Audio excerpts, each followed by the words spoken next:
PG here, bringing you highlights from the Season 29 Pokemon NASCAR Cup Series Playoffs Round 2. These will cover Kansas, Road America, and Orlando. 12 drivers remain in the battle for the championship, and only 4 of them will not see Round 3 as championship competitors. So we will see which 8 drivers will advance over to the next round here in the Pokemon NASCAR Cup Series Playoffs. We start off with the race at Kansas. We kick off round 2 under the lights as PJ Williams is on the pole, and we had a crash moments later, though, as Eric Martinez spun with Kelly Crosby and everybody else starts to wreck out. Look at this. Look at this. The 18 flipped over, and there's his 34 who also flipped on a hard hit. Kev Shear flips a couple times. A lot of cars involved in the wrecks to begin this race.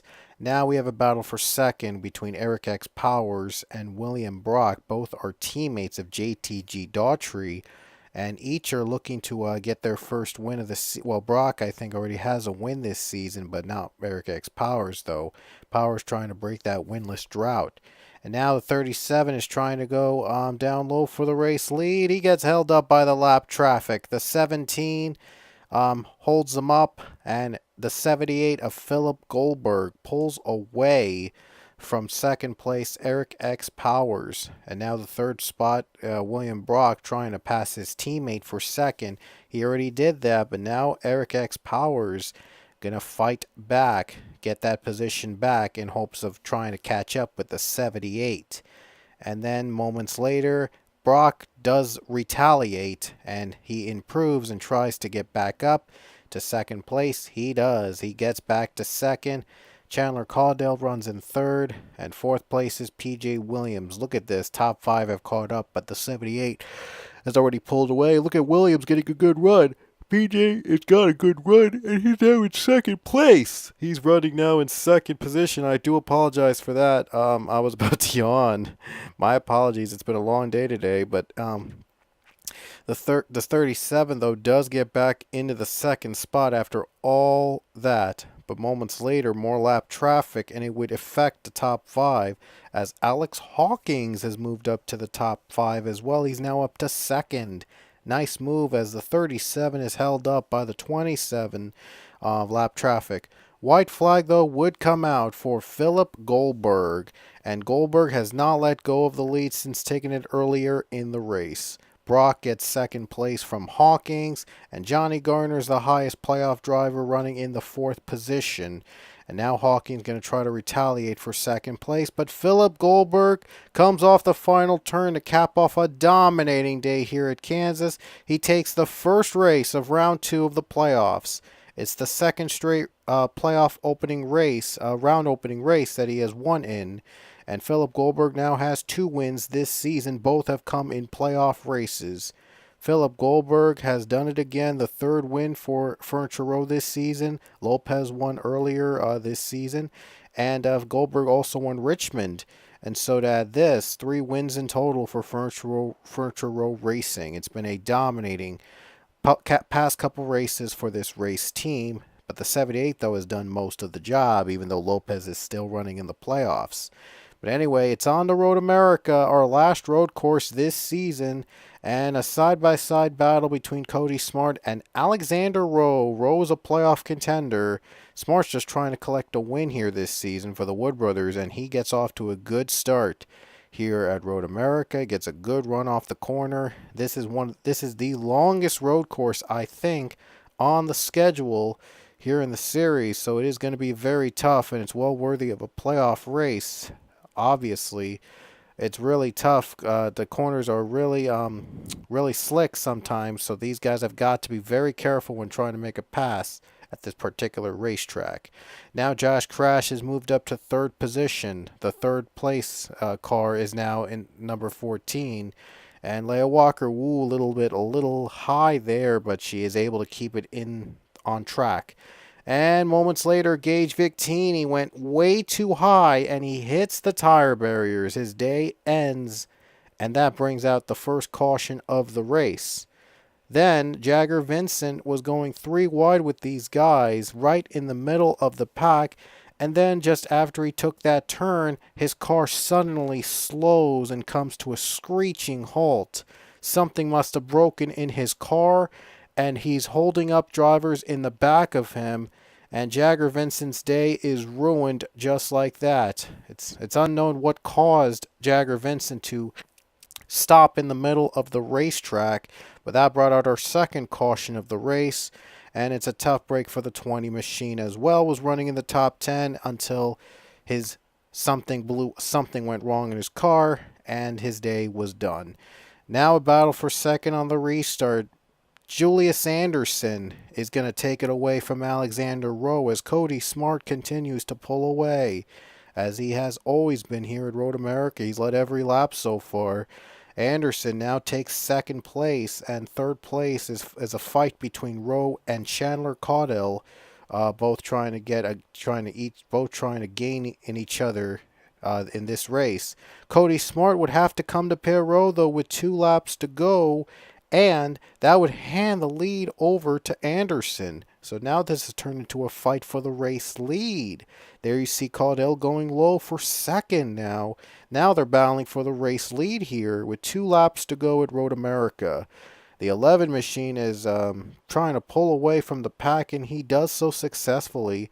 Rowe's able to hang on for second, and Caudell has to step back and keep third place. And now he's trying to keep third out of Josh Crash's hands. Crash goes low as he's trying to take that race lead away. Crash goes in the bottom. We'll see if he can make a move there for the third position.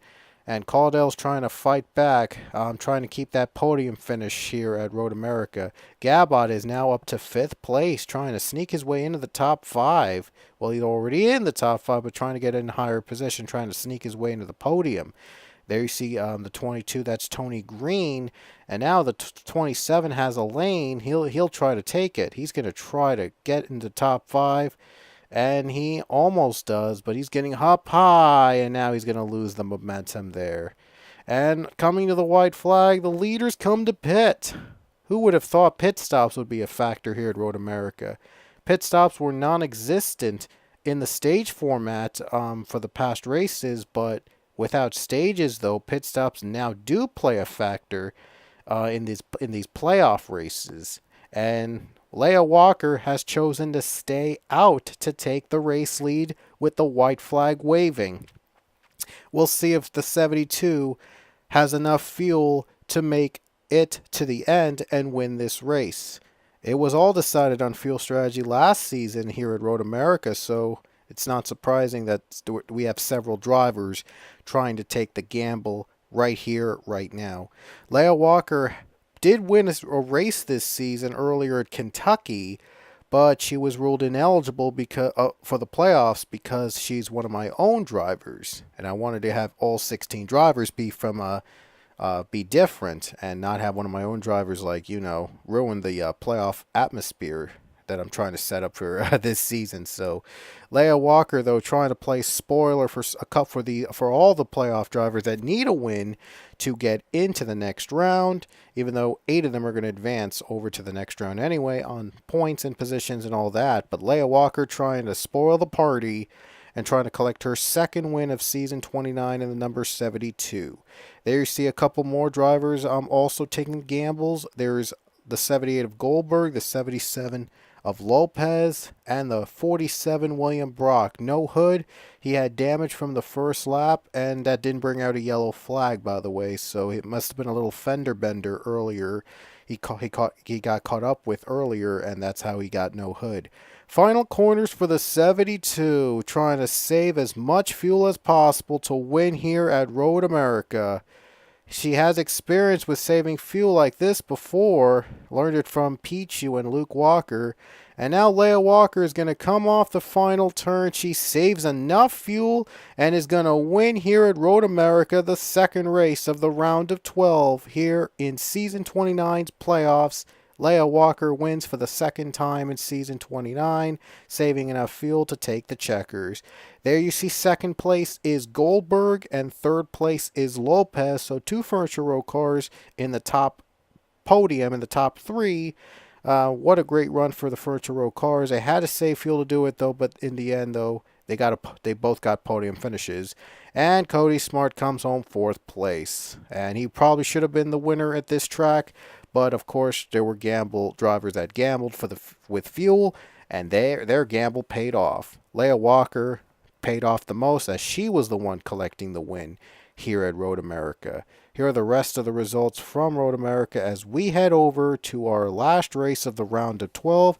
That is in Orlando International Speedway, the track that goes in the opposite direction of the main NASCAR super speedways. They make right turns instead of left turns. It's one of the most popular tracks in the schedule, and it's recently got a repave to make it look like the fictitious Tiburon International Speedway, or Tiburon Super Speedway if you like to call it. You know, that track from the NASCAR Thunder video games. That track was always like very fast, and it's in opposite direction. It was always fun to race in. I do have a couple of those videos showing off the track in those games on Pichu London R right here on this channel, so you can check those out. But anyway, they repaved this track to make it more like the Tiburon track, and they've done a really, really good job. Action-packed tracks. Those are the guys that made this track. They've done a very good job, like getting this track accurate to Tiburon standards and making it so much more fun and much more well designed,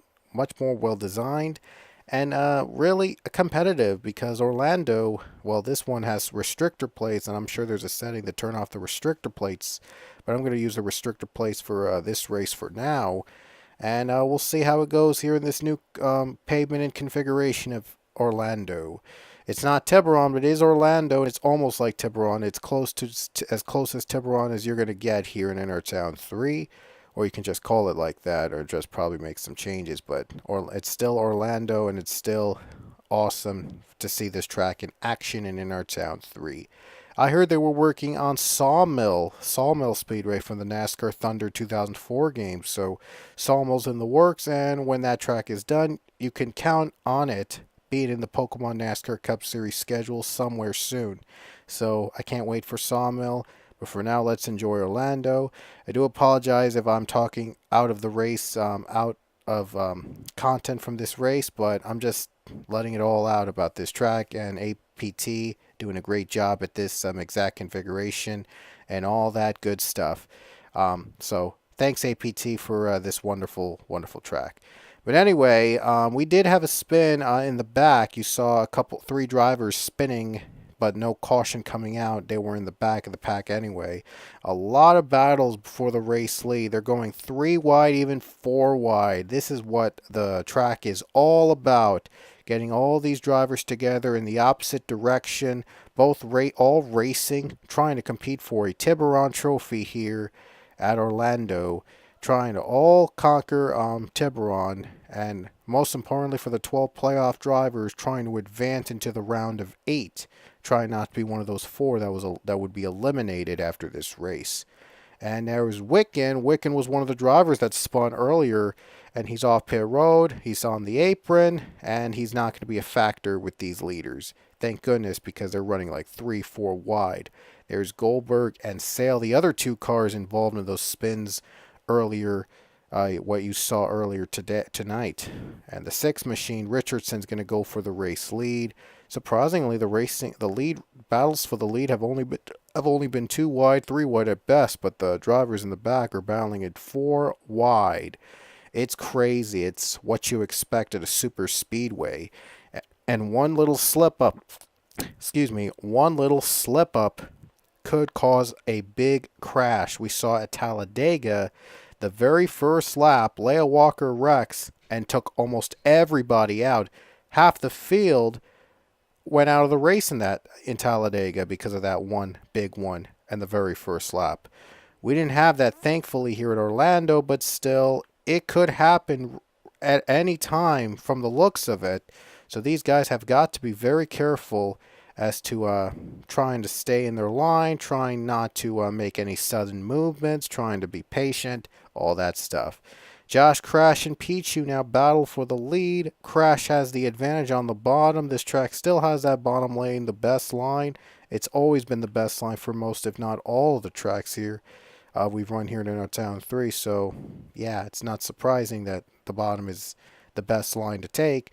And there's Eric Martinez going down low for the race lead. Martinez still looking for that first win, and he is trying his best here today in his rookie season, and he's one of the up-and-coming young drivers here in the series as he's riding in the 2, and now he's battling against DJ Curtis in the 1. Curtis, a two-time winner earlier this season, and he's, I think, also a playoff contender, so we'll see if he can gain ground on the playoff spot if he is able to make it through to the next round. There you see him going side by side, and 4 wide in the back, almost 5 wide.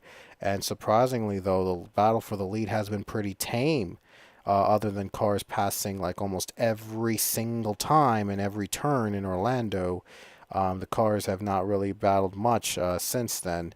But now Curtis is out front again, and now there's Gabot going low. It's his turn to lead as Kelly Crosby goes low. Now they're starting to split up a little bit into the bottom. Crosby takes the bottom line. Gabot trying his best to hang on in that middle line, trying not to be the man in the middle. And Crosby's able to get by with help from Johnny Gardner in the draft.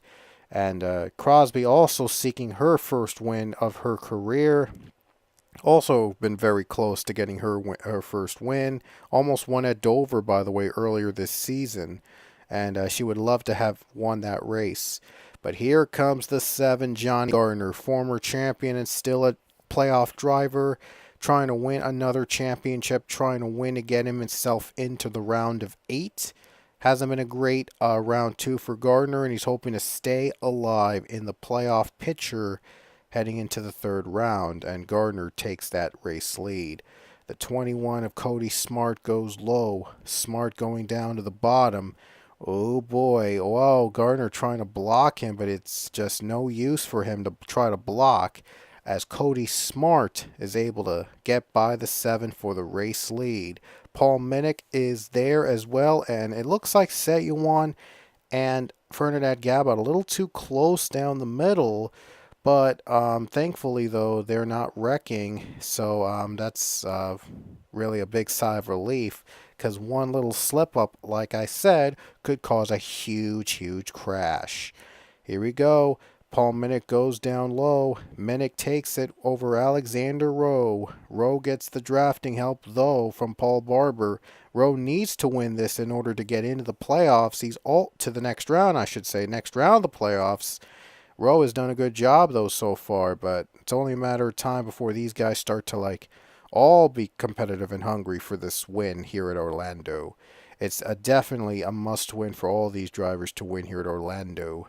Not many drivers have the distinction of getting a victory trophy from this very tough track.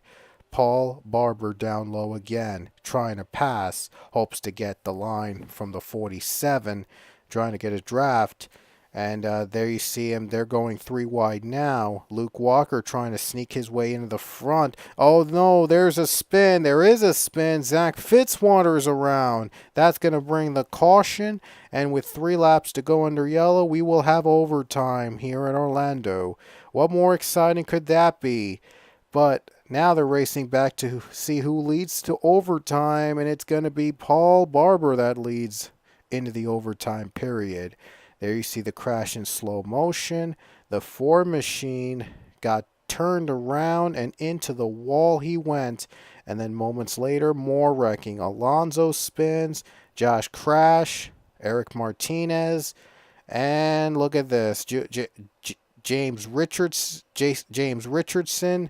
All those cars all wrecked out. And we have overtime here in Orlando. Green flag ways. For those of you that are new here, we will have overtime for those races that usually end under caution. 2 laps, and if the leader crosses the start-finish line in the first lap under green, the next lap will be the last lap. But if the caution comes out before the white flag, we will run another attempt, and we will run as much attempts as possible to ensure we have a green flag finish. All drivers that retired or a lap down are out, just to ensure that we finish this in as few attempts as possible.